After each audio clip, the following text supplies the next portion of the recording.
Good evening. This is Sarah talking from Children Love Learning. So I'm here today to give you an introduction to the Montessori approach. So I'll just give you briefly a few words about me.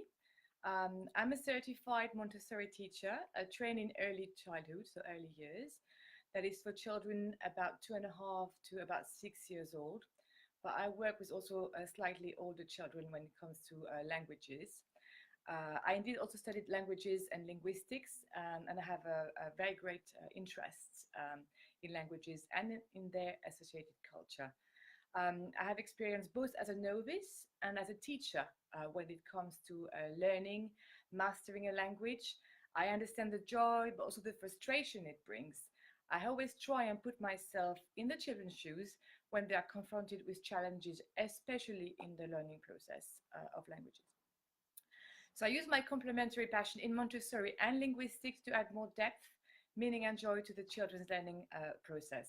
So I will come back to the role of a Montessori teacher or guide, as I'd like to call them, in the Montessori environment at the later stage.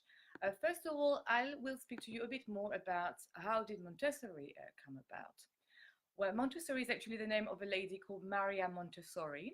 She was born in Italy in 1870. That's nearly 150 years ago, so I am afraid she's long dead. But her memory lives on through where her teachings, her books, and her pedagogy. She was one of the first female doctors in Italy, so a pioneering profession for women of her generation, when you know that a woman could not even study at university at that time. She also studied psychiatry, education, pedagogy, and anthropology. So she was an astute all-rounder with a great thirst for knowledge and an innovator in many respects. So a medical profession led Montessori towards working with children with special needs. She was influenced by the works of Rousseau, Pestalozzi, Itard, and Seguin. So I would suggest you Google those names if that is of interest, or of course I could give you more information afterwards, but the best is to read about these early educators as well, because they were a great influence on Montessori and also on other approaches of alternative education.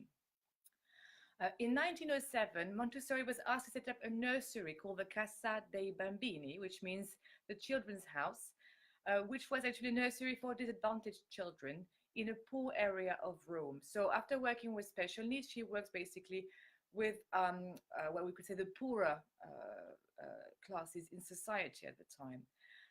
It is there that she built the foundation of a method by actively observing young children evolving in the nursery environment and creating materials to better meet their individual needs. And the word individual is very important here because Montessori is very centered towards the individual child.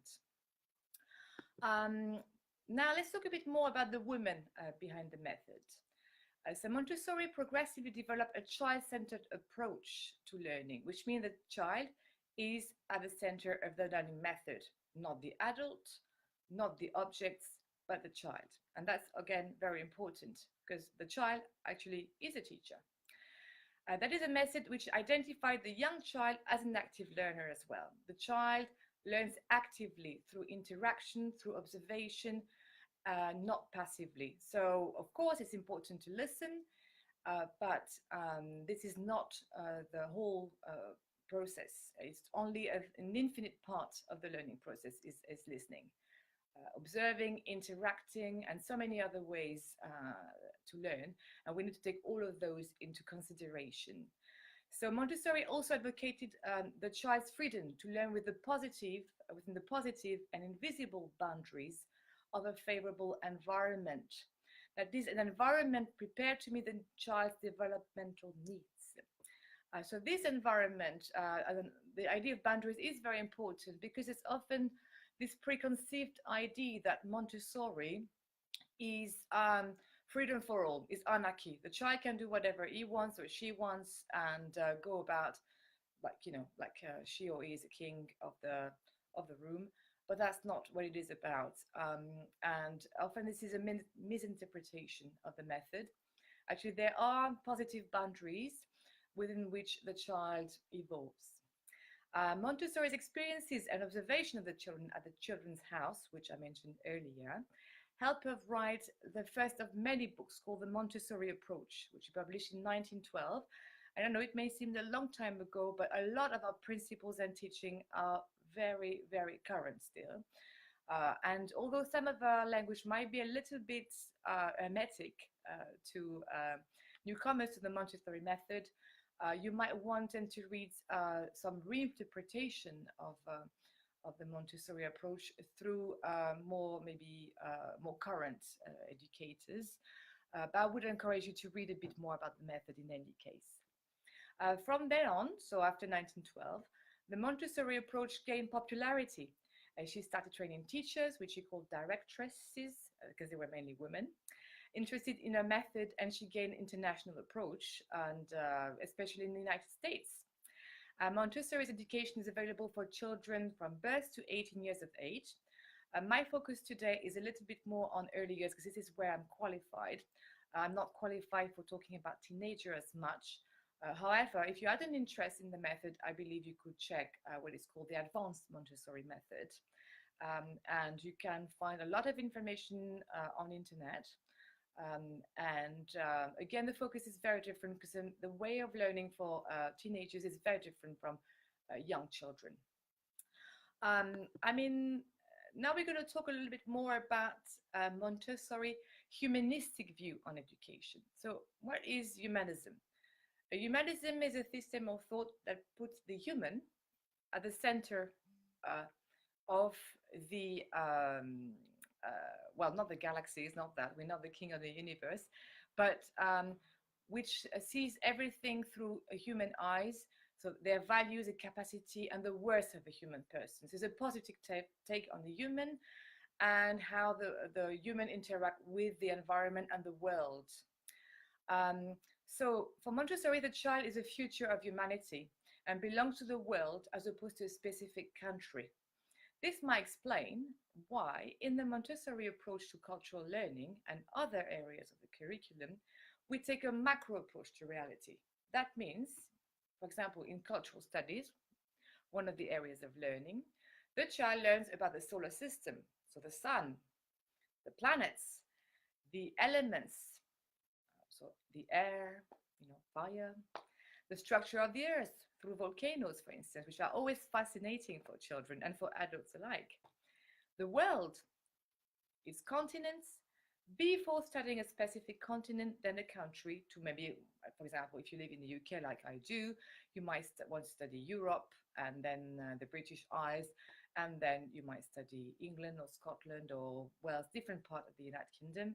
Or if you live in the States, you might study a different continent. But the idea is that everybody starts from this system, solar system, planets, and the world. So we all belong to the world, and that is a very important aspect of the Montessori method. So we start from a micro view of the world to go to the micro. That is a more detailed view of the world. We enable the child to feel part of a whole, to feel responsible for the planet as a whole, and for his fellow or her fellow humans and the environment, that is the fauna and the flora. So it could be plants as animals. And that's, I would say, a very important part of the education. We might live on different continents, but we're all humans after all, and that is what is the important here. The foundation of the Montessori approach now, we're going to go a little bit more into that. So the Montessori method is a learning approach that encourages children to learn through their own actions, that is autonomously, at their own pace, within a favorable environment. So by environment, because I know I've been mentioning that word quite a few times now, we mean the immediate surroundings of the children. It could be a classroom, a space or a room, a house fitted up for children to maneuver autonomously, preferably with an outdoor extension, so a garden, a green space, and natural light where possible. So the Montessori guide, that is a teacher, is part of this environment, alongside any other people who might be present. All materials are also part of this environment. I will come back to the core rule of the environment at a later stage. Now I'll talk a little bit, about the role of the Montessori directress or guide, that is a teacher in the Montessori method. So the Montessori directress is a guide. So you might have noticed I am reluctant, I must say, to use the word teacher.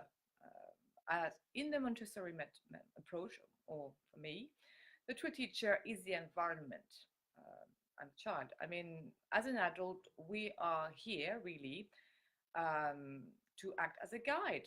I mean, Montessori called them initially directress, but I found this word a little bit misleading again because we look like we are directing a show and we're not. I think guiding is much more appropriate in my personal view. If we use the metaphor of the sun, we could say that in traditional schooling, the teacher acts as a sun of the classroom, which shares, he shares or she shares, yeah, its rays of knowledge with the children, for example. Children may speak and ask questions, of course, means they don't have to be, silent all the time. But the teacher is clearly seen as a starting, the beaming point of the learning process. Sorry. In the Montessori approach, the Montessori directress guide the children with an invisible hand. So we're not talking about the ghost of Montessori here, I reassure you. It's not Montessori coming invisibly to the teacher. What we mean by that is the main act of the teacher is observing, and through observation, to understand what are the needs of the child at this present time, and thereafter to prepare activities or an environment which meets the needs of that child and help the child develop further in manageable steps. That's what is an invisible hand. So what I mean is we don't have a director or we don't have a teacher in the center of the room as such. The adult, of course, is present and the teacher knows that the adult is present, so there is a reassuring presence, but at the same time, the adult is not the center of the environment. So that's why we say the invisible hand, basically. The teacher actually do not take center stage, but though they are very important to the children's learning process. So I'm going to talk a little bit about that now, about the invisible hand. So one of the most important tasks for the Montessori guide consists in preparing the most natural and supportive environment for the child, one which is highly conducive to learning. In practical terms, this means ensuring that the classroom or the children's workspace, if you are homeschooling, is orderly, inviting, conducive to interacting, observing, learning, listening, smelling. I mean, you can go on and on and on. If possible, full of natural light and, of course, interesting elements. Although it doesn't have to be full of interesting elements, quantity is not, a must. Quality is. This space might be interchangeably indoor and outdoor, as both are seen as a continuum of each other.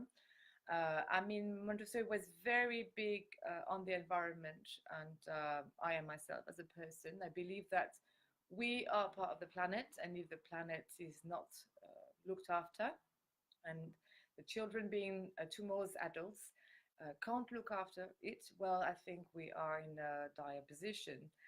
So the idea is that children naturally, they have a natural love of nature and its environment, basically can work indoor and outdoors as much as possible. I mean, if you live in a flat and you do not have a garden, then go to the park, or go and maybe in a nearby forest. I mean, it doesn't have to be a big green space. The idea is that you keep the child interested in nature and the natural processes, so the seasons, etc., etc. So going back to the Montessori environment, so the classroom or the room if you're homeschooled, this environment is far from static. On the contrary, it is evolving, it's dynamic. So it means that the adult will ensure that the environment and its element will change with the children's individual needs. So again, we go back to the individual needs.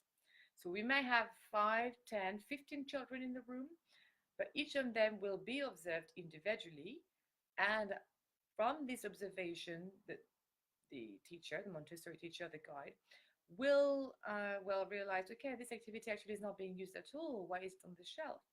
We might want to slightly change it, or we might want to replace it by another one. Or on the contrary, oh, this activity has been used a lot, but the children seem to have lost interest in it. Okay, maybe it's time now to replace it. Or again, you've never put an activity on the shelves. And yes, and you realize that actually it would be a good idea because the children might be ready for it. And then, yes, you explore basically. So, of course, a bit of a try and error, both for the child and the adult. But we are both learning from observing basically and from trying. So the Montessori guide will thus ensure that the environment is spacious. You don't have to have a lot of space, as I said, because quality prevails over quantity. Engaging, so the activity must be interesting for the child. Organized by areas of learning, we'll come back to this in a moment, as opposed to overcrowded. So again, we don't want to have lots of colors, which I think you can find a lot in nowadays toys. Lots of colors, crying for your attention. But actually, no, you don't need lots of color, lots of noise. It needs to be calm. It needs to be inspiring, especially for children with challenges when it comes to sensory challenges. So it could be at the level of the speech, of hearing, or sensory processing disorders and all. You need a calming environment. And the use of colors, the use of senses must be done from the child point of view, not from a commercial point of view where you think, okay, the more it's going to be attractive, the more, the child's going to use it. That's actually not true. A calming environment, as I mentioned, as opposed to overwhelming, a dynamic environment. And again, we should not confuse dynamic environment with overwhelming. Dynamic means changing at the pace of the children and their individual needs. Not, well, okay, let's go, children. We finished this now. Let's move on. That's not that. It's we have a pace, and everybody has their pace in the Montessori environment. It's fine, but we have a dynamism in terms of the learning process. Yes. And finally, it's important it is well lit as opposed to underlit whenever possible. And this is again so that we have, first of all, it's much easier to work with an activity if you can see properly. But also the idea again is to connect indoor and outdoor. You can feel a day, the night.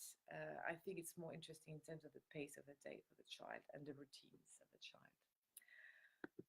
So now we've looked a little bit further into the role of the teacher and the invisible hand. Now, let's look at the role of the teacher as the observer. I mentioned that observation is key in the Montessori approach. Basically, the adult's role in the Montessori approach is about observing the child, living freely in this environment, in the classroom, and see how each interacts with the environment and with each other within its boundaries, and what interests a child as an individual and children as a social group and entity. This interest will, of course, vary over time, which mentioned earlier. Observation is a starting point from which the Montessori guide, so the adult, learns from the child what he or she needs, what is of interest to them, and how the teacher might best learn from the child at this moment, and how the child might best learn at this moment.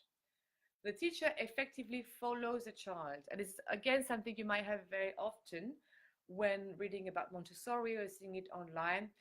It says follow the child, and follow the child doesn't mean that you have to follow the child around like a mad woman or man, but basically you use the child's interest and consider his or her level of ability to guide them to stretch it a little further. We call it this scaffolding.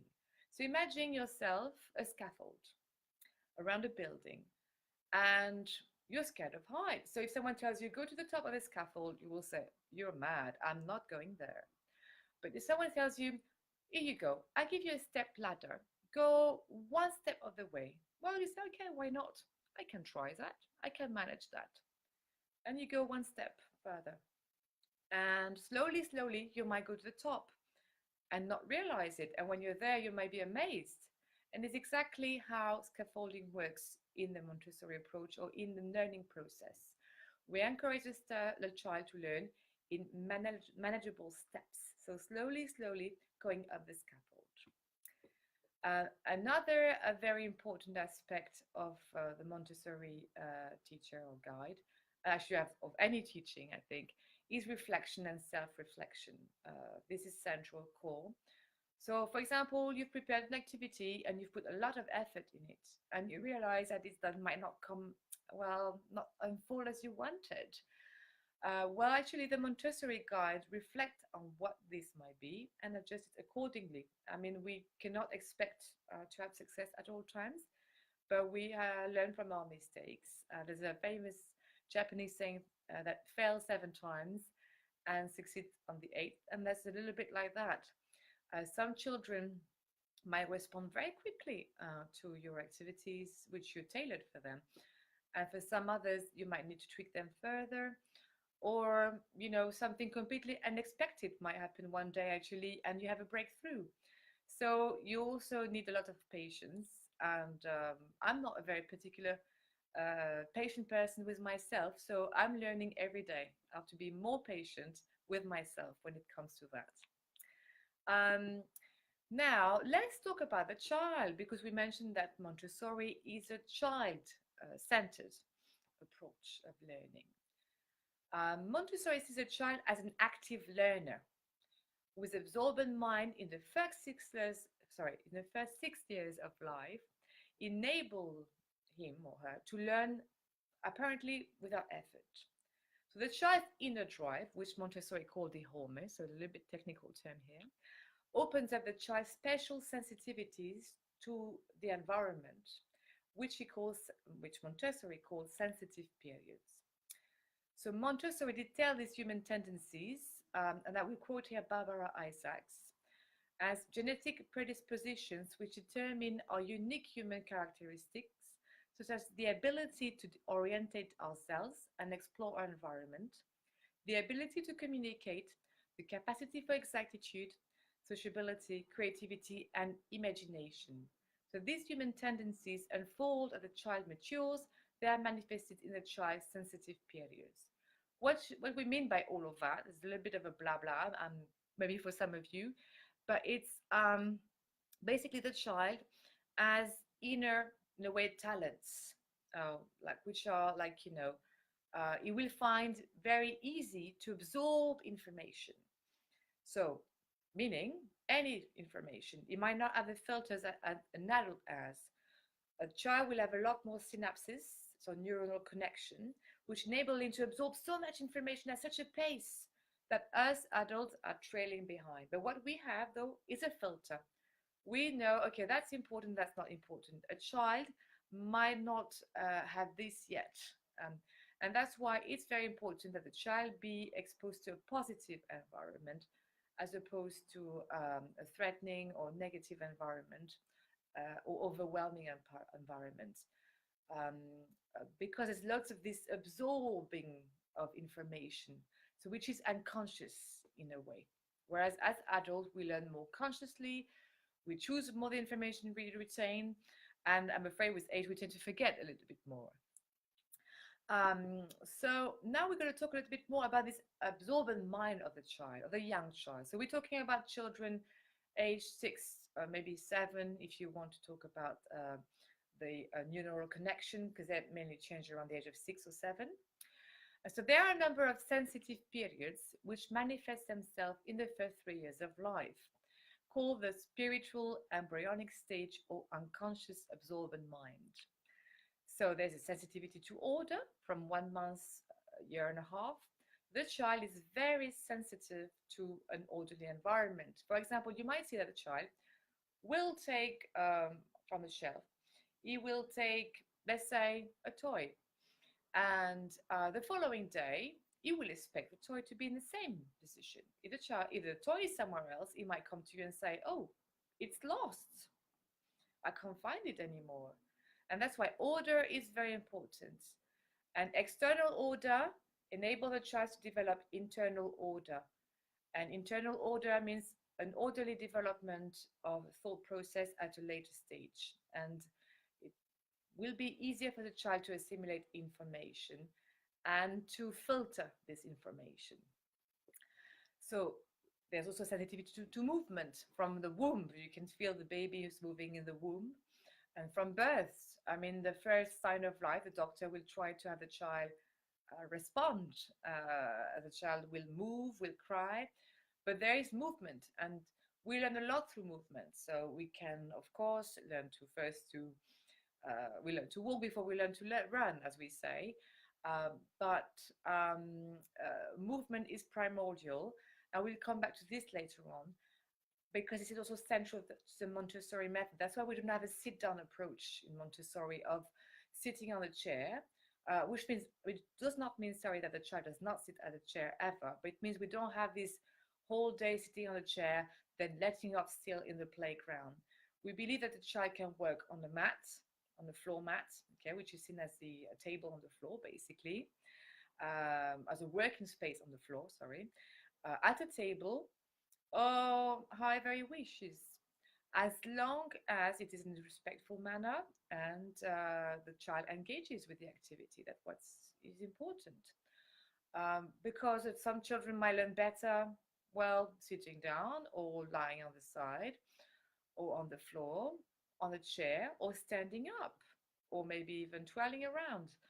So there's always something to be learned. And that's why, as long as it's not disruptive to other, we allow movement, because movement, well, through movement, sorry, the child will absorb again new elements, and this will help him develop or her develop. We also have the sensitivity to small objects, so which is about 6 months to about 3 years. So children are fascinated by small insects. If you go on a walk, you will see, oh, look how cute is this small insect, or look how cute is the small baby. So they're very fascinated by babies. Anyway, everything which appears small, there's a fascination for it. Sensitivity to language from birth to 5 years, and this might be particularly interesting for, of course, for this group here, because the child is tuned into language that is sounds from birth. And from birth, the child will respond to the parents, so it could be by babbling, or it could be, of course, silence, but there is this response, unless there's a problem, of course, with hearing. Otherwise, the child will respond, turn to the parent, and engage. So there is an innate sensitivity to language. And humans, we have different languages around the globe, okay? Could be English, could be Spanish, could be French, could be Mandarin, could be Arabic. But we all respond to our mother tongue, and that's why we call it mother tongue. So the sensitivity to movement and language do not stop altogether. So when I mentioned birth to 5 years, but they continue, of course, but they become more conscious and structured. So whatever happens during the sensitive periods is, as I say, unconscious. So it's effortless in a way for the child, not as filtered, and they just, whatever come their way. And that's why if you teach a child wood words, a very young child wood words, they will remember everything because it's part of this process. That's why, again, it's very important to be exposed to positive role modeling.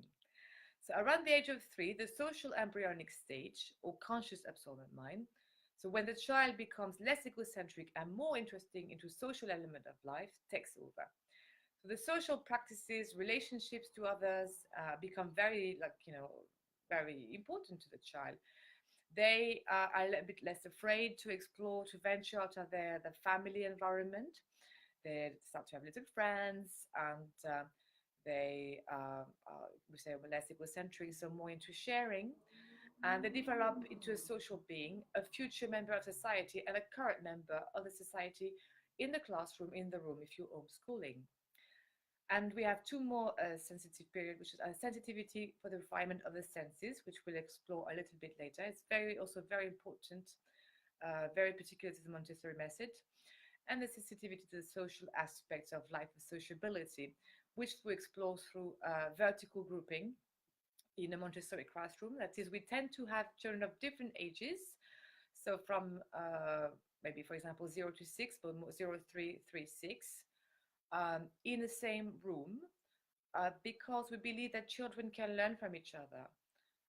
They learn through observing, as we said, and it's very important to make the child feel responsible from a very young age. How can we expect children to be responsible for the world of tomorrow if they are assisted in their everyday movement today? That is actually very difficult. So the idea of Montessori is freedom comes with responsibility, just like in Spider-Man.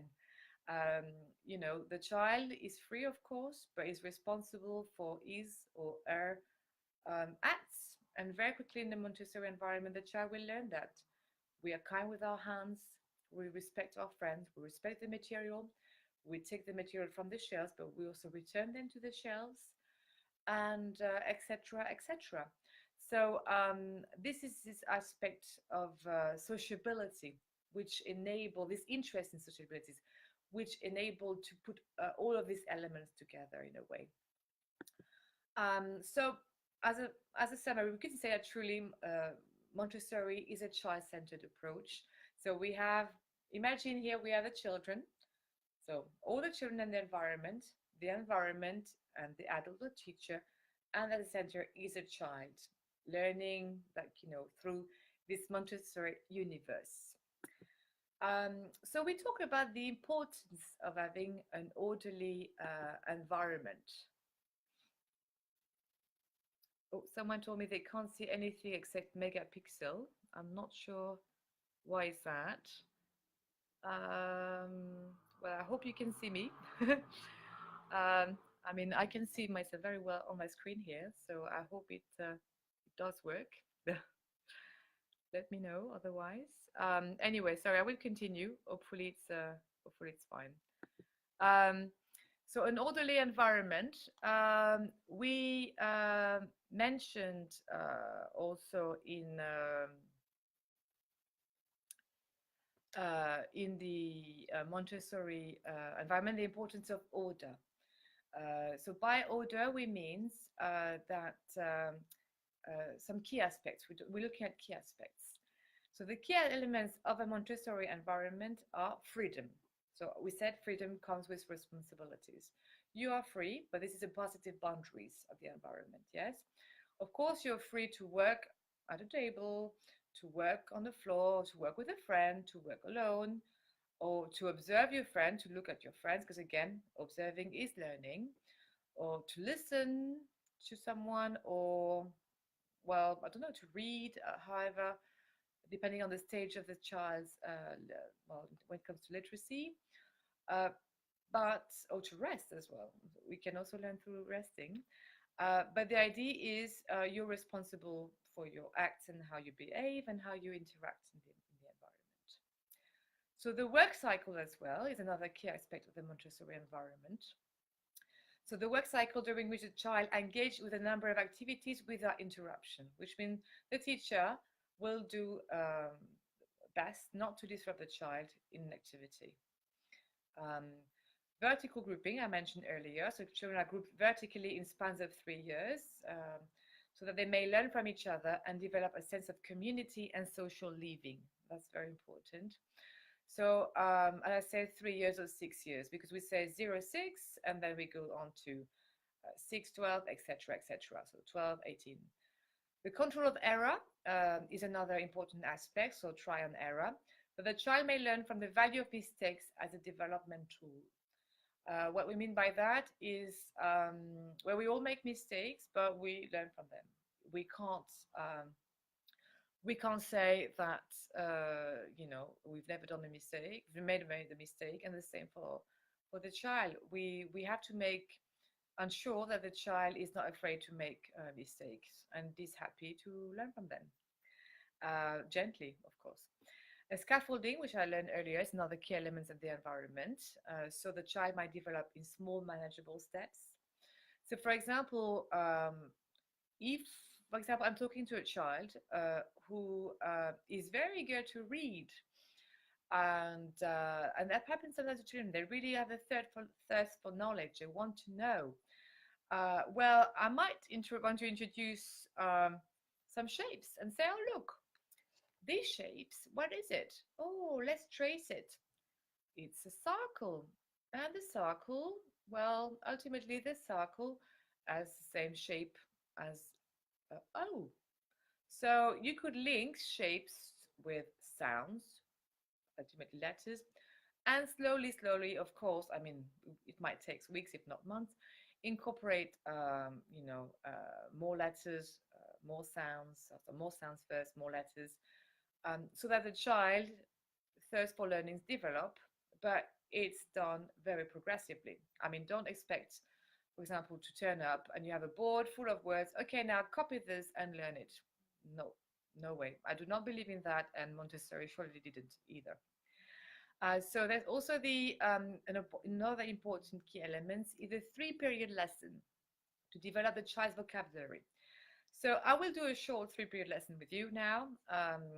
So let's talk, for example, a child is very eager to learn the word. We are, um, oh, I hope that, yeah, someone else has a problem with viewing. I hope it's going to be sorted because, again, I can see very well on my screen here, so I'm not sure why, but hopefully it's fine. Um, yes, so basically, if when you come to the letter, so you will trace, this is a sandpaper letter, by the way, yes. So this area here actually is a little bit rough, is sandpaper. So when you go through it, when you trace it, the idea is, first of all, you trace it. And you say,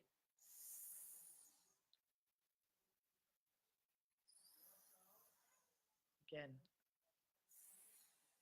And this will, of course, be flat on the table or wherever the child might want to learn it, but preferably at the table. Then you invite the child to trace a letter and to sound it. So,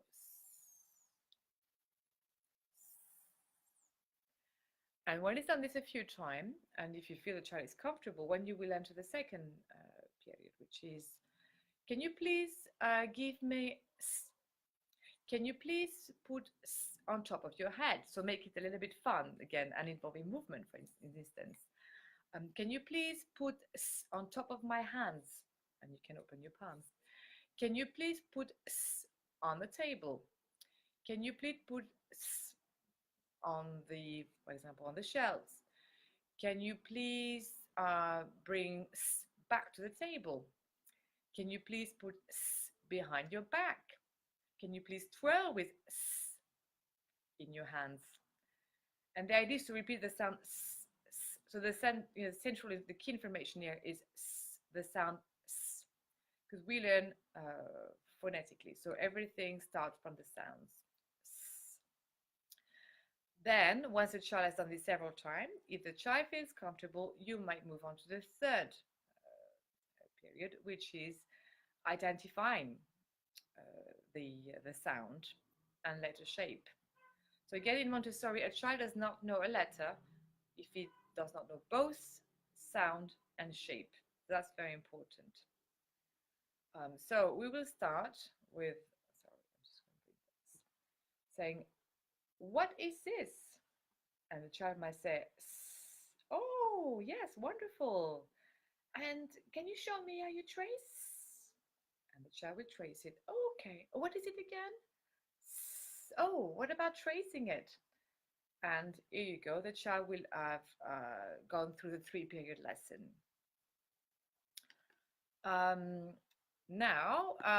So this is an example of a 3-period lesson. I mean, this is very short, but again, you will repeat this again and again. Do not expect the child to go through the first period lesson in the first instance.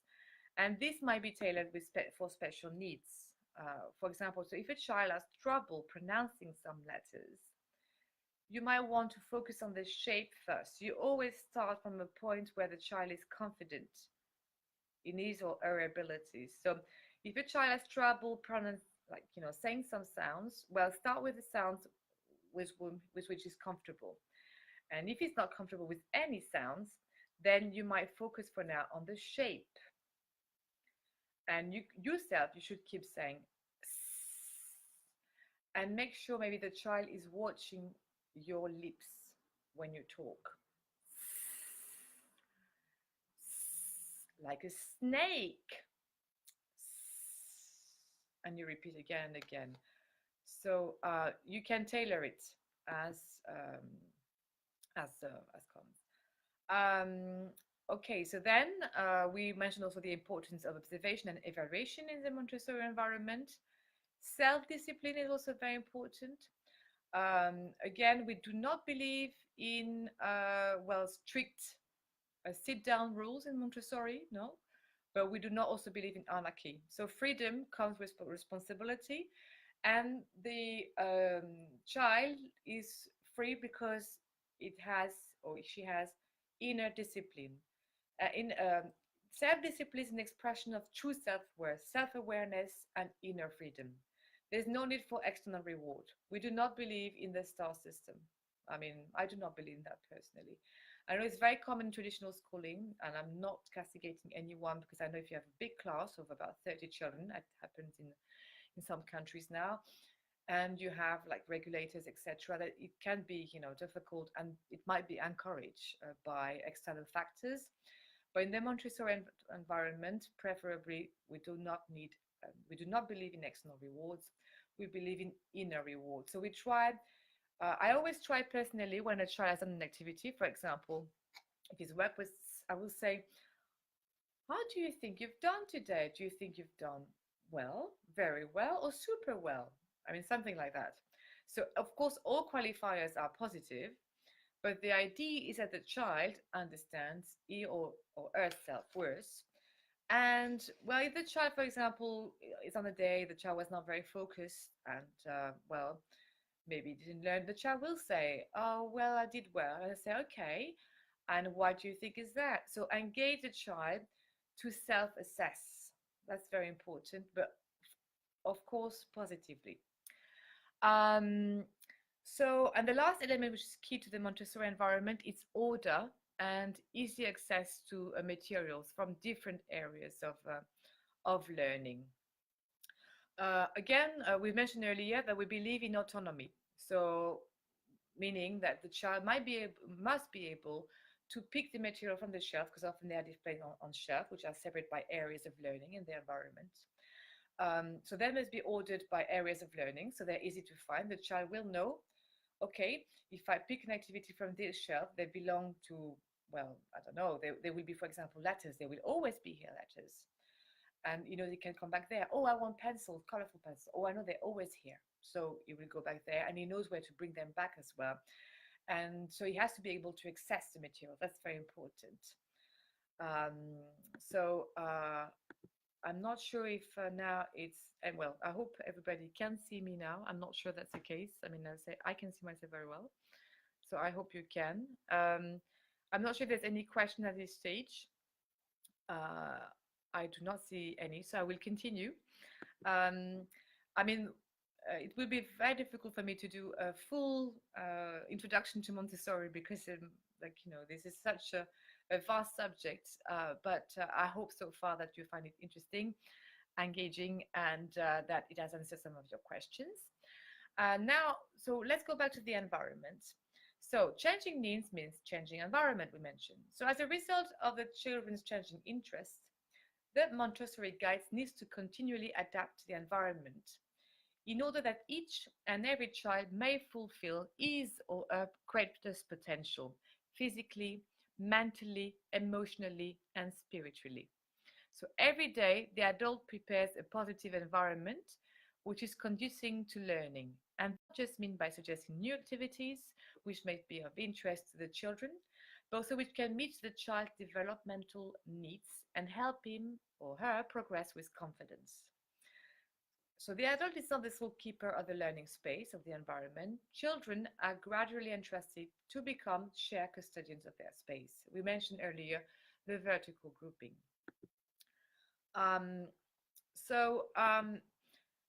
Now we've talked a lot about the favorable environment. Let's focus now on the areas of learning.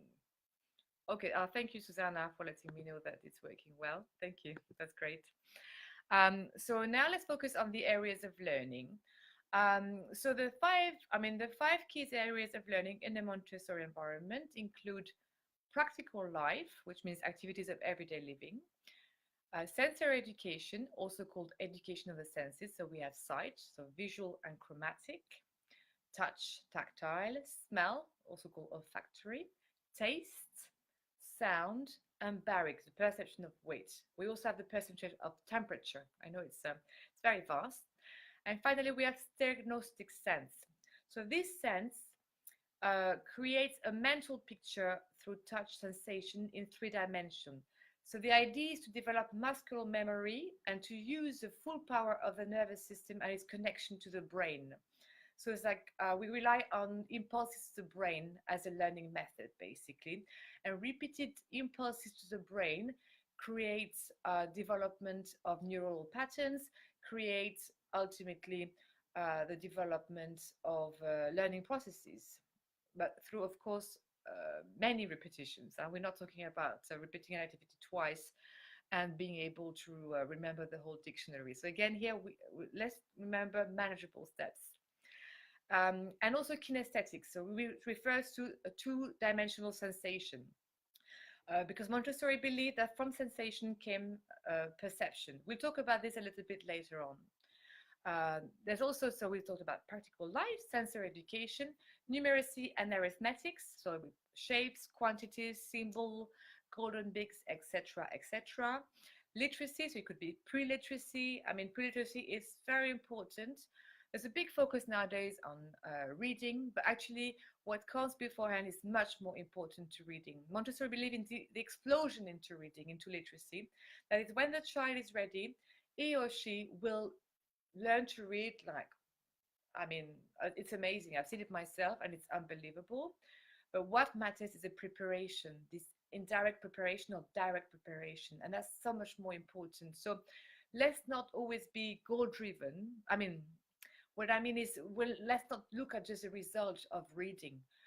What comes beforehand is much more important, and it will be the foundation for literacy, for speech, for so much more in life.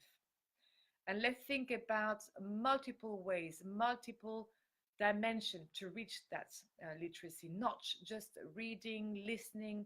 There's so many more ways. Let's think about that. We have to be very creative when it comes to that.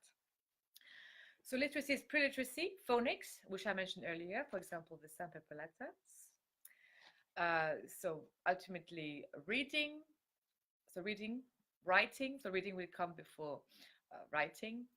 The pink, blue, and green series, which are typically Montessori and which actually come so first from CVC words. So pink series is called CVC, more traditional schooling. Blue series, which is a little bit more complex, but still mostly phonetics, and green series, which is more complex, longer words with diphthongs and other linguistic phenomenon and grammar. Knowledge and understanding of the world, which is also called cultural studies, is another area. So we have, I repeat, practical life, sensory education, numeracy and arithmetic, literacy, and cultural studies. And tying all of my 5 fingers of my hands come the creativity and the outdoor learning environment, the physicality of the environment. That permeates the whole curriculum. And this area, although they're presented separately in the classroom, they form the Montessori universe. And I'll talk a little bit later about cross-curricular activities, if there is time. Hopefully there will be. Now we're going to look a little bit further into some areas of learning. So I mentioned earlier how the Montessori method is a learning approach that encourages children to learn through their own actions at their own pace through repeated contacts with reality or reality-based experiences. So reality is such an important word. We learn through what we perceive, what we feel. All of our senses are captors of knowledge, right? And again, that's why I believe in traditional schooling, I mean, it's changing nowadays, so I'm not going to generalize, but over time, traditional schooling was more seen as, okay, the teacher is talking, the children talk, but there's this kind of, I'm the teacher, you are the children. Whereas here, this idea that, well, we experience as observer, as learner, as teacher, all at once. When children first come into a Montessori environment, so usually around the age of 2.5 or 3 years old, they will be presented with activities of everyday living, which present a positive link between their home environment and the classroom, or if the child is homeschooled, with everyday home life and direct or indirect preparation for later learning. The children will also be working with a sensorial material. These form the basis for orderly sensations and in turn help the development of problem solving, mathematical concept and logic, which also permeate language structure and learning. So I'm going back to the cross-curricular here. Through basically the orderly perception of senses, we have a basic for mathematics and language. I know it sounds crazy, but this is completely true. I can say as a linguist, I can say that actually if I had learned the Montessori math from a young age, I might also be a mathematician now, because ultimately logic permeates throughout. And if we have order, if we have orderly perception of the world around us, then, and it doesn't mean there's not one order, it's our order, then we are able to process information and to register it and to assimilate it and to incorporate it and to progress further. And that's valid for any area of the curriculum, any areas of learning. So let us now focus on the education of the senses before looking at cross-curricular activity with a focus on children with speech or language delay. A little bit of water.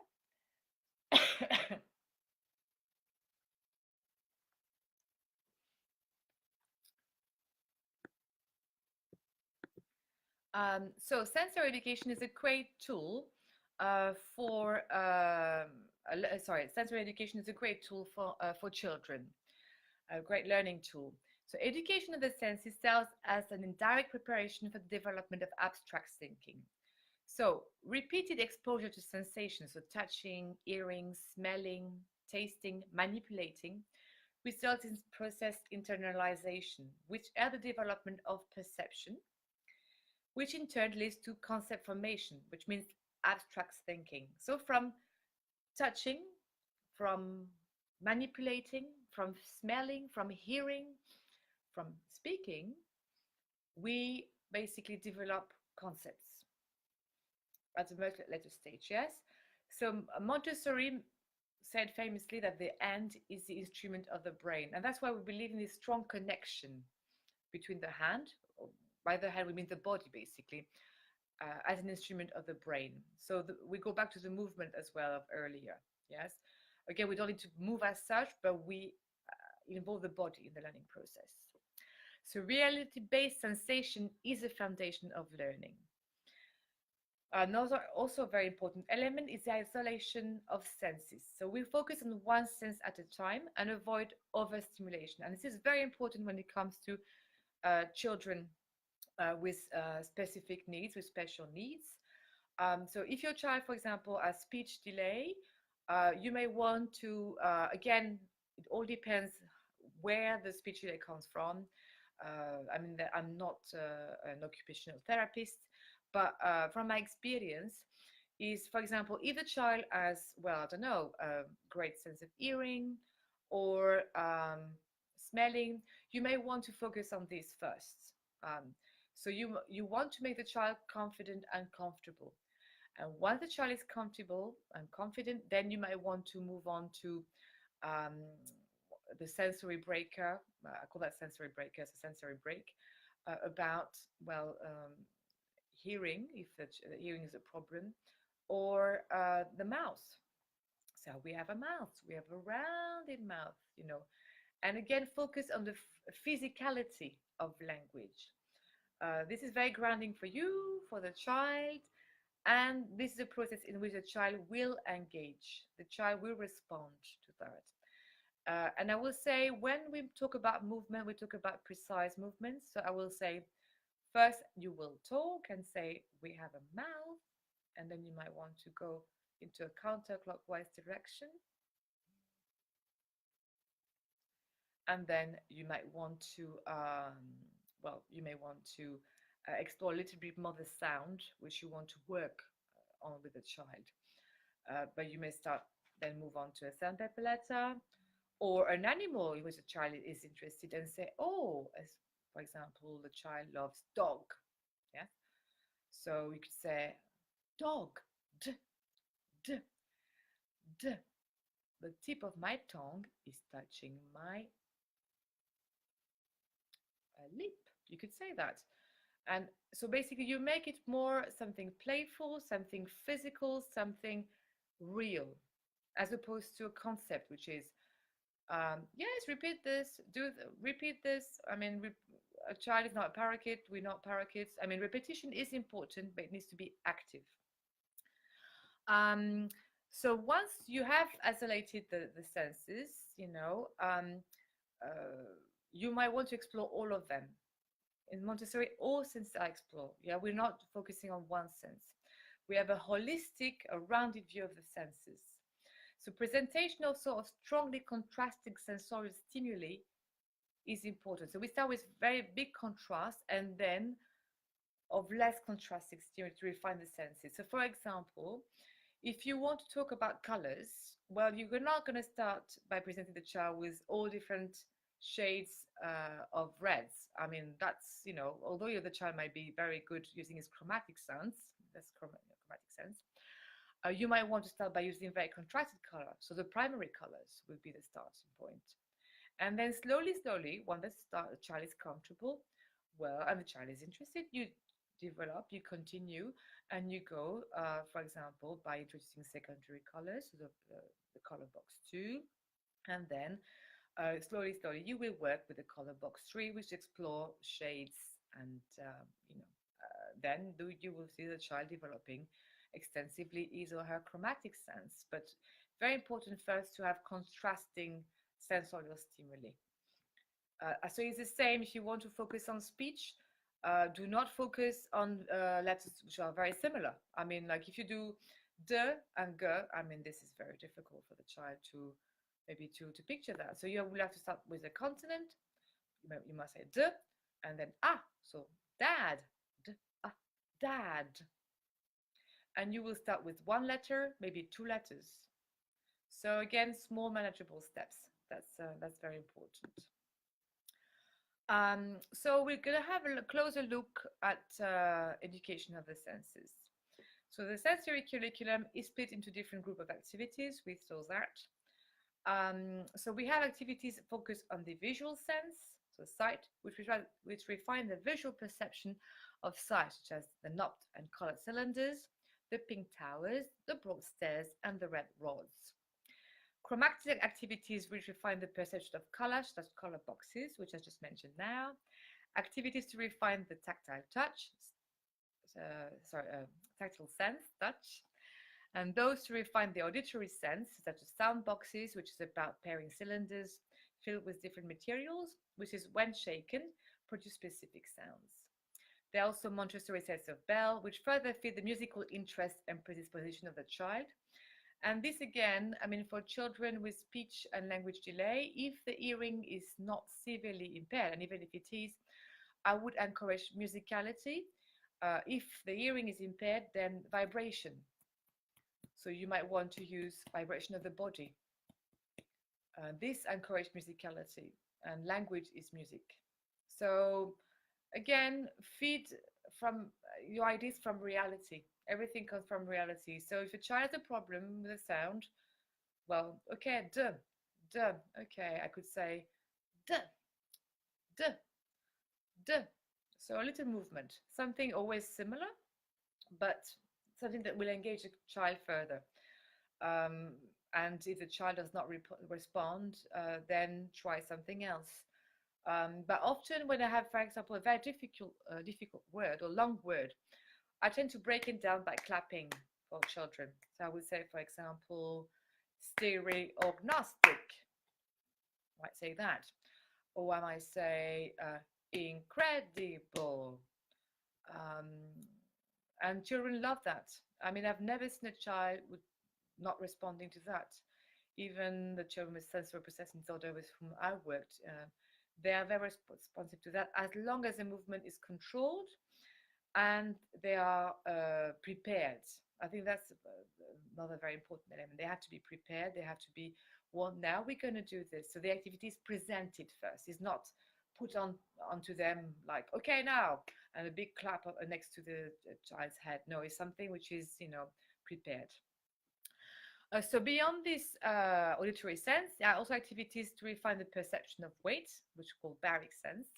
So the baric tablets, and those that refine the perception of temperatures, activities which refine the sense of taste and smell. And when you homeschool, it's a great thing to do is cooking. We have smell bottles in the Montessori classroom. Cooking also is possible as a collective activity. It's more difficult, of course, as an individual activity in a setting. But at school, I believe it's a great idea to explore taste and smell together. And there's also activities which refine the stereognostic and then the kinesthetic senses. I mentioned this earlier. So stereognostic activities basically develop the understanding of a whole shape, that's the solid geometric shapes.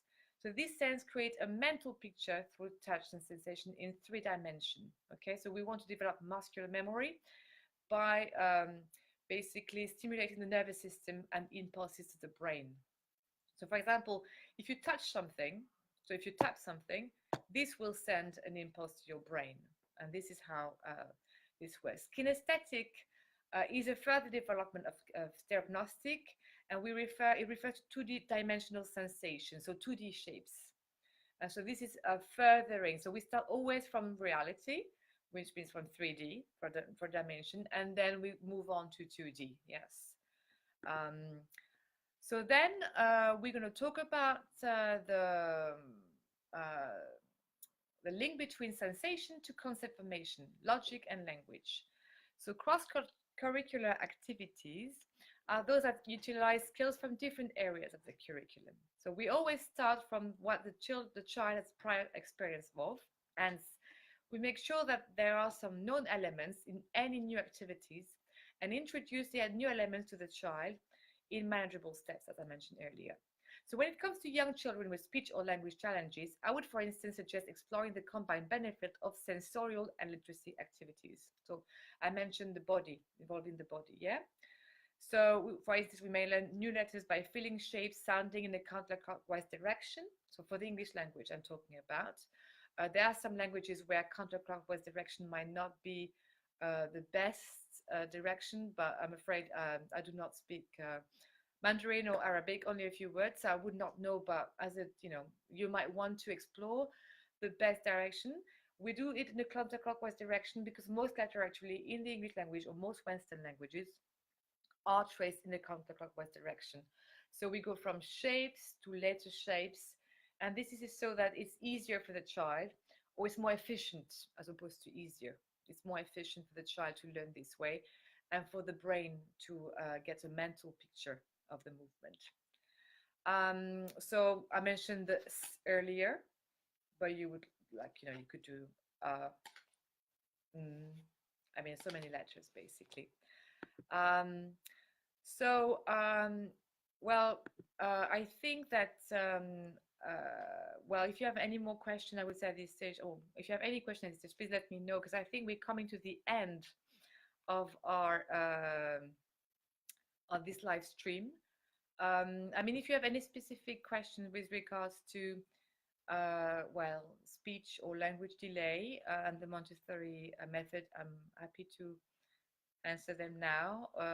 Or I don't know if there's anything you did not understand. Apologies if I talked a little bit fast at times, but I hope that yes, I hope that it was informative. This is my first live stream on Facebook, so yes, I hope that it was positive for the group.